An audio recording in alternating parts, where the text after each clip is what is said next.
सुप्रभात प्यारे बच्चों, हिंदी की कक्षा में आपका स्वागत है।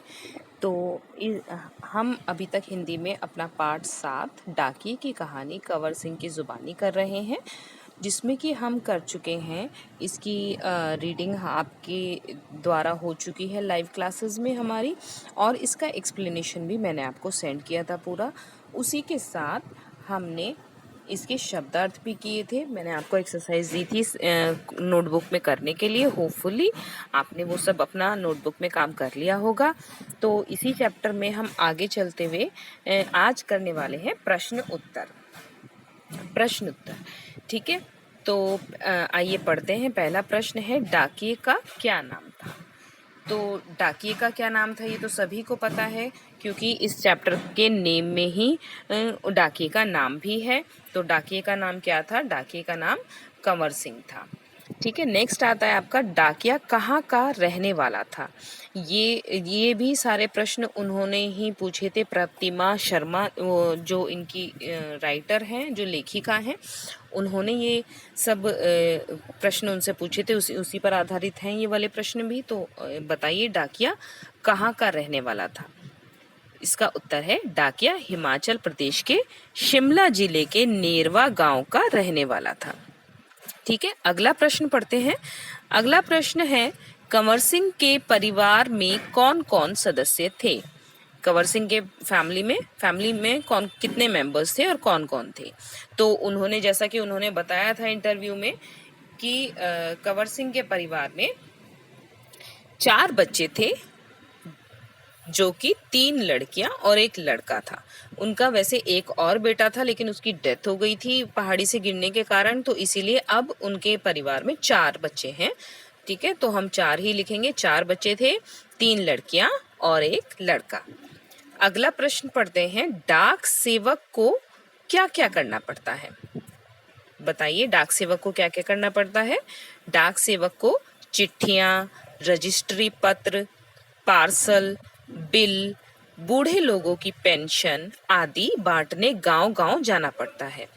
ठीक है, अगला प्रश्न पढ़ते हैं। अगला प्रश्न है, भारतीय डाक सेवा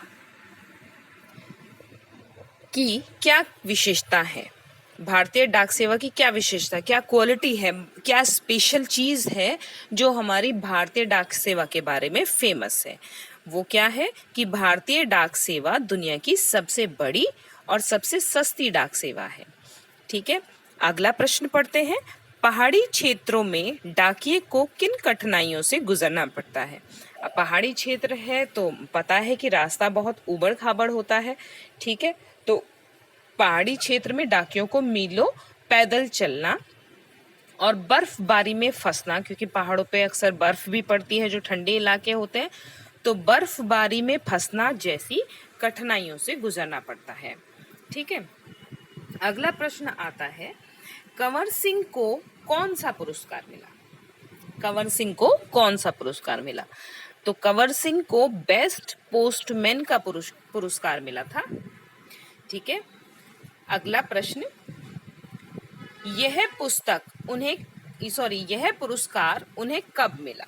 तो आपको सन बताना है कि कौन से सन में उन्हें वो पुरस्कार मिला, यानी कौन से ईयर में। सन का मतलब कौन से साल में। ठीक है, तो इसका उत्तर है, यह पुरस्कार उन्हें सन 2004 में मिला। ठीक है, अगला प्रश्न पढ़ते हैं। कंवर सिंह को बेस्ट पोस्टमैन की उपाधि क्यों और कब मिली? आपको बताना है उनको बेस्ट पोस्टमैन की उपाधि क्यों मिली थी, कब मिली थी। तो हम पहले भी मेंशन कर चुके हैं वैसे, लेकिन क्यों मिली थी उन्हें ये उन्होंने एक इंसिडेंस अपना शेयर किया था इस बातचीत के दौरान। उन्होंने एक अपना वाक्य, अपनी लाइफ की एक घटना शेयर की थी कि किस रीज़न से उन्हें बेस्ट पोस्टमैन का वो मिला था। कि जब वो चौकीदारी के पद पर रखे गए थे पोस्ट ऑफिस की, तो उस दौरान क्या हुआ था, कुछ बाहरी बदमाशों ने उन पर अटैक कर दिया था। तो उन्होंने अपनी जान की परवाह न करते हुए उस वक्त उन चिट्ठियों की रक्षा की थी। इसकी वजह से उन्हें बहुत चोटें भी आई थी। ठीक है, उनका सिर भी फट गया था, उन्हें और हॉस्पिटल में जाके उन्हें टाँके लगवाने पड़े, और इस रीज़न से उन्हें एक आंख से ठीक दिखाई भी नहीं देता। तो आपको याद आया वो इंसिडेंस, तो इसी पर बेस्ड है इसका हमारा आंसर। कंवर सिंह डाक की चीजों को बचाने के लिए अपनी जान की परवाह किए बगैर अनजान बदमाशों से पीट पीट कर अधमरा हो गए थे, जिसके लिए भारत सरकार ने उन्हें बेस्ट पोस्टमैन का इनाम दिया। ठीक है बच्चों, तो ये हमारे क्वेश्चन आंसर्स प्रश्न उत्तर हैं आज के। तो आप इन्हें अपनी नोटबुक में कॉपी डाउन करेंगे। ठीक है, and till then take care, goodbye, thank you.